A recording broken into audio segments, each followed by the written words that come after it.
ఈ రోజు నరేంద్ర మోడీ స్టేడియం వేదికగా జీటీ మరియు సిఎస్కే జట్లు ఒక ఇంట్రెస్టింగ్ మ్యాచ్లో తలపడబోతున్నాయి. సో ఈ మ్యాచ్ అయితే రెండు టీంలకు చాలా ఇంపార్టెంట్. జీటీ వాళ్ళు గెలిస్తే వాళ్ళ ప్లే ఆఫ్ అవకాశాలు ఏదో కాస్త కూస్తో సజీవంగా ఉంటాయి. అఫ్కోర్స్ ప్రాక్టికల్గా ఎలాంటి ఛాన్స్ లేదు, బట్ మ్యాథమెటికల్గా 0.1% ఛాన్స్ ఉంది. అదే సిఎస్కే టీం గెలిస్తే వాళ్ళు ఆల్మోస్ట్ ప్లే ఆఫ్స్కి వెళ్ళిపోతారు. అట్ ది సేమ్ టైం జీటీని ఎలిమినేట్ చేస్తారు. ఇన్ఫ్యాక్ట్ జీటీ మాత్రమే కాదు, ఈరోజు సిఎస్కే గెలిస్తే ఆర్సీబీ కూడా చాలా వరకు ఇంటికి వెళ్ళిపోతుంది. ఎందుకంటే ఇప్పటికే పాయింట్స్ టేబుల్లో 3 టీంలు 14 లేదా అంతకంటే ఎక్కువ పాయింట్స్ సాధించున్నాయి. దీంతో ఈ మ్యాచ్లో సిఎస్కే గెలిస్తే వాళ్ళు కూడా 14 పాయింట్స్ వచ్చేస్తారు. విచ్ మీన్స్ ఆర్సీబీ టీంకి చాలా వరకు ప్లే ఆఫ్ ఛాన్సెస్ తగ్గిపోతాయి. ఇన్ఫ్యాక్ట్ ఈ మ్యాచ్లో సిఎస్కే టీం గెలిస్తే ఒక ఆర్సీబీకి మాత్రమే కాదు, ఇంకా 3 టీంలకు నష్టం జరగవచ్చు. అవేంటంటే లక్నో, ఢిల్లీ మరి ఎస్ఆర్హెచ్. ఎస్ఆర్హెచ్ వాళ్ళకి జరిగే డ్యామేజ్ ఏంటంటే పాయింట్స్ టేబుల్ వాళ్ళ ప్లేస్ మారిపోతుంది. ఈ రోజు సిఎస్కే వాళ్ళు గెలిస్తే వాళ్ళు థర్డ్ ప్లేస్కి వెళ్తారు, ఎస్ఆర్హెచ్ 4th పడిపోతుంది. ఇక ఢిల్లీ మరియు లక్నో టీంలు చూసుకుంటే ఈరోజు సిఎస్కే గెలిస్తే వాళ్ళ ప్లే ఆఫ్ ఛాన్సెస్ కూడా చాలా వరకు పడిపోతాయి. అదే జీటీ వాళ్ళు గెలిచారంటే ఢిల్లీ క్యాపిటల్స్ మరియు లక్నో సూపర్ జైంట్స్ ఈ రెండు జట్లకు కొత్త ఆశలు చిగురిస్తాయి. ఎందుకంటే సిఎస్కే టీం ఈ రెండు టీమ్స్తో ఈక్వల్ అయిపోతుంది. వాళ్ళ పరాజయాల సంఖ్య కూడా 6కు వచ్చేస్తుంది. సో ఫస్ట్ ఈ రోజు మ్యాచ్లో సిఎస్కే టీం ఓడిపోవాలని మొత్తం 4 టీంలు కోరుకుంటాయి. అయితే ప్రజెంట్ ఉన్న ఫామ్లో చూసుకుంటే గుజరాత్ టీం సిఎస్కేని ఓడించడం అంత సులువేమీ కాదు. ఎందుకంటే గుజరాత్ టీం పాయింట్స్ టేబుల్లో అట్టడుగు స్థానంలో ఉంది. అలాగే మోస్ట్ ఇంపార్టెంట్లీ వాళ్ళు గత 3 మ్యాచ్లు ఓడిపోయి ఈ మ్యాచ్లోకి వస్తున్నారు. అదే సిఎస్కే టీం చూసుకుంటే వాళ్ళు తమ లాస్ట్ మ్యాచ్లో పీబీకేస్ని ఓడించారు. అండ్ ఆల్సో ప్రీవియస్గా 2 జట్ల మధ్య ఈ ఏడాది మ్యాచ్ జరిగినప్పుడు జీటీ టీంను దారుణంగా ఓడించారు. సో ఫర్ షూర్ ఫామ్ పరంగా చూసుకున్న టీం పరంగా చూసుకున్న ఈ మ్యాచ్లో సిఎస్కే వాళ్ళు స్ట్రాంగ్గా ఉంటారు. అలా అని చెప్పి జీటీ టీంని ఎక్కడ కూడా తక్కువ అంచనా వేయకూడదు. వాళ్ళు హోమ్ గ్రౌండ్లో మ్యాచ్ ఆడబోతున్నారు. పైగా రీసెంట్గా చూసాం పాయింట్స్ టేబుల్ కింద ఉన్న టీమ్స్ పైన ఉన్న టీమ్స్ని ఓడిస్తున్నాయి. సో ఫస్ట్ సిఎస్కే టీం అయితే జీటీని ఎక్కడ లైట్ తీసుకోకూడదు. ఇన్ఫాక్ట్ 2 జట్ల మధ్య హెడ్ స్టాట్స్ చూసుకుంటే చాలా నెక్ టు నెక్ ఉన్నాయి. మొత్తం 6 మ్యాచ్లు జరిగితే 3 సిఎస్కే వాళ్ళు గెలిచారు, 3 గుజరాత్ వాళ్ళు గెలిచారు. అయితే 2 జట్ల మధ్య జరిగిన గత 3 మ్యాచ్ల్లో మాత్రం సిఎస్కే వాళ్ళే గెలిచారు. ఇంక్లూడింగ్ ఇదే గ్రౌండ్లో లాస్ట్ ఇయర్ జీటీ టీంను ఫైనల్ మ్యాచ్లో కూడా ఓడించారు. సో డెఫినెట్లీ జీటీ మీద సిఎస్కే రీసెంట్ ఫామ్ అయితే చాలా అద్భుతంగా ఉంది. ఇక ఈ మ్యాచ్ ఆడబోయే నరేంద్ర మోడీ స్టేడియం యొక్క పిచ్ రిపోర్ట్ చూసుకుంటే చాలా వరకు బ్యాటింగ్ ఫ్రెండ్లీ వికెట్. ఏడాది గ్రౌండ్లో జరిగిన కొన్ని మ్యాచెస్లో మనం భారీ స్కోర్లు చూసాం. ఎస్పెషల్లీ చివరిగా జీటీ మరియు ఆర్సీబీ జట్ల మధ్య జరిగిన మ్యాచ్లో 2 టీంలు కూడా 200 కంటే ఎక్కువ రన్స్ కొట్టాయి. సో మరోసారి అయితే మనం డెఫినెట్లీ అరౌండ్ 180 స్కోర్స్ అయినా ఎక్స్పెక్ట్ చేయవచ్చు. మెయిన్ ఇది ఒక నైట్ మ్యాచ్ కాబట్టి ఖచ్చితంగా పిచ్ అనేది బ్యాటింగ్ ఎక్కువగా అనుకునే అవకాశాలు ఉంటాయి. ఇక ఈ గ్రౌండ్ యొక్క స్టాట్స్ విషయానికి వస్తే ఇప్పటివరకు మొత్తం 32 ఐపీఎల్ మ్యాచెస్ జరిగాయి. అండ్ ఈ 32 మ్యాచ్ల్లో ఫస్ట్ బ్యాటింగ్ చేసిన టీం 14 మ్యాచ్ల్లో గెలిస్తే చేస్ చేసిన టీమ్స్ 18 మ్యాచ్ల్లో గెలిచాయి. అలాగే గ్రౌండ్లో ఫస్ట్ ఇన్నింగ్స్ యావరేజ్ స్కోర్ 171 రన్స్గా ఉంది. సో స్టాట్స్ బట్టి చూస్తే చేస్ చేసిన టీమ్స్కి అడ్వాంటేజ్ కనిపిస్తుంది. మెయిన్లీ ఆడ చూసుకుంటే ఈ గ్రౌండ్లో జరిగిన 5 మ్యాచ్ల్లో 4 సార్లు చేస్ చేసిన టీమ్సే గెలిచాయి. అండ్ 4 మ్యాచ్లు చివరిగా ఆడిన మ్యాచ్లే.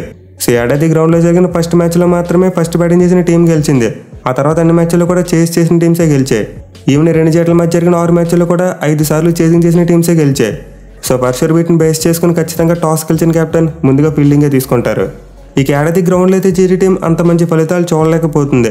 5 మ్యాచ్లు ఆడితే 2 గెలిచారు, 3 ఓడిపోయారు. మెయిన్లీ గత 3 మ్యాచ్లు వాళ్ళు చెప్పుకోదగ్గ పెర్ఫార్మెన్స్ ఇవ్వలేదు.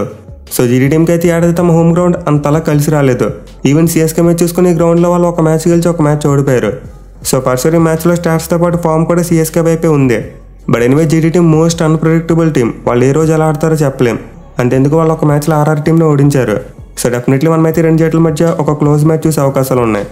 ఇక టీమ్స్ విషయానికి వస్తే జీటీ టీం చాలా స్ట్రగుల్ అవుతుంది. వాళ్ళ బ్యాటింగ్ చూసుకున్నా బౌలింగ్ చూసుకున్నా 2 కూడా అంత మంచి ఫామ్లో లేవు. ఎస్పెషల్లీ ఓపెనర్స్ అయితే కంప్లీట్లీ అవుట్ ఆఫ్ ఫామ్ ఉన్నారు. సో జీటీ టీంకి టాప్ ఆర్డర్లో సాయి సుదర్శన్ ఒక్కడే రాణిస్తున్నాడు. అండ్ మిడిల్ ఆర్డర్లో చూసుకుంటే షారుఖ్ ఖాన్ మరియు తెవాతి లాంటి ప్లేయర్సే బాగా ఆడుతున్నారు.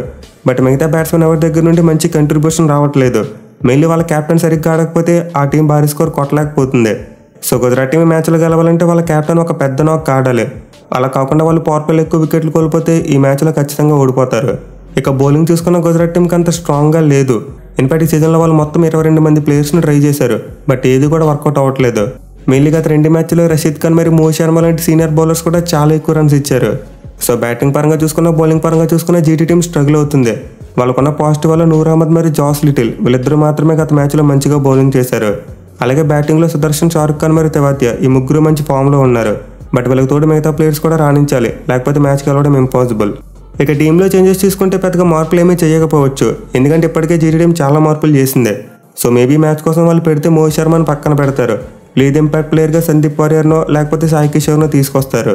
సో జీటీ టీం ఏ చేంజెస్ చేసినా చేయకపోయినా ఒక కలెక్టివ్ పెర్ఫార్మెన్స్ ఇవ్వాలి. అప్పుడు మాత్రమే మ్యాచ్ గెలవగలుగుతారు. ఇక సిఎస్కే టీం విషయానికి వస్తే గత మ్యాచ్లో పీబీకేఎస్ టీం మీద ఒక మోస్ట్ ఇంపార్టెంట్ విన్ కొట్టారు. అది కూడా టార్గెట్ను డిపెండ్ చేసుకుని. సో ఆ కాన్ఫిడెన్స్ అయితే ఖచ్చితంగా సిఎస్కే టీంకి ఉంటుంది. బట్ ఈ టీం కూడా కొన్ని సమస్యలు ఉన్నాయి. మెయిన్లీ బ్యాటింగ్ అంత ఫ్లూయెంట్గా కనిపించట్లేదు. సో సిఎస్కే టీం ఎక్కువగా గైక్వాడ్ మీద డిపెండ్ అవుతుంది. అతను మంచి ఇన్నింగ్స్ ఆడితే వాళ్ళు ఆటోమేటిక్గా ఒక మంచి స్కోర్ కొడుతున్నారు. అదే అతను ఫెయిల్ అయితే చాలా చిన్న స్కోర్ కొడుతున్నారు. సో లాస్ట్ 2 మ్యాచ్లో దూబే డక్అవుట్ అయ్యాడు అండ్ అది టీం మీద చాలా ఎఫెక్ట్ చూపించింది. అలాగే రానే చూసుకున్న మొయినాలీ చూసుకున్న తమ రేంజ్ బ్యాటింగ్ చేయట్లేదు. సో సిఎస్కే బ్యాట్స్మెన్ కూడా ఫామ్లోకి రావాల్సిన అవసరం ఉంది. ఇక వాళ్ళ బౌలింగ్ విషయానికి వస్తే గత మ్యాచ్లో మెయిన్ బౌలర్స్ లేకపోయినా చాలా బాగా బౌలింగ్ చేశారు. ఎస్పెషల్లీ కొత్తగా టీంలోకి వచ్చిన శాంట్నర్ మరియు సిమర్జీత్ సింగ్ వీళ్ళిద్దరికీ చాలా మంచి బౌలింగ్ పడింది. అలాగే వాళ్ళు తీసుకొచ్చిన గ్లేసన్ కూడా కన్సిస్టెంట్గానే బౌలింగ్ చేస్తున్నాడు. సో బౌలింగ్ పరంగా సిఎస్కే టీంకి పెద్దగా సమస్యలు లేవు. మెయిన్లీ జడేజా మరియు శాంట్నర్ కాంబినేషన్ బాగా వర్కౌట్ అవుతుంది. పైగా లాస్ట్ మ్యాచ్లో చూసుకుంటే జడేజా బాల్తోనే కాకుండా బ్యాట్తో కూడా బాగా రాణించాడు. సో బ్యాటింగ్ పరంగా కలెక్టివ్ పర్ఫార్మెన్స్ తక్కువ వస్తున్నప్పటికీ బౌలింగ్లో మాత్రం మంచి కలెక్టివ్ పర్ఫార్మెన్స్ ఇవ్వగలుగుతున్నారు. అండ్ ఈ మ్యాచ్లో తిరిగి జీటీ బ్యాటింగ్ అంత స్ట్రాంగ్గా లేదు కాబట్టి ఖచ్చితంగా సిఎస్కే బౌలర్స్ మరోసారి ఎక్సెల్ అయ్యే ఛాన్స్ ఉంటుంది. ఇక టీంలో చేంజెస్ విషయానికి వస్తే ఎలాంటి మార్పులు జరగకపోవచ్చు. ఈవెన్ ఎంఎస్ ధోనికి ఒక చిన్న ఇంజరీ స్కేర్ ఉన్నప్పటికీ అతని మ్యాచ్లో మోస్ట్ లైక్లీ ఆడే అవకాశాలు ఉన్నాయి. సో సిఎస్కే టీం లాస్ట్ మ్యాచ్లో ఏ ప్లేయింగ్ లెవెన్తో వచ్చారో ఈ మ్యాచ్లో కూడా అదే ప్లేయింగ్ లెవెన్తో వస్తారు.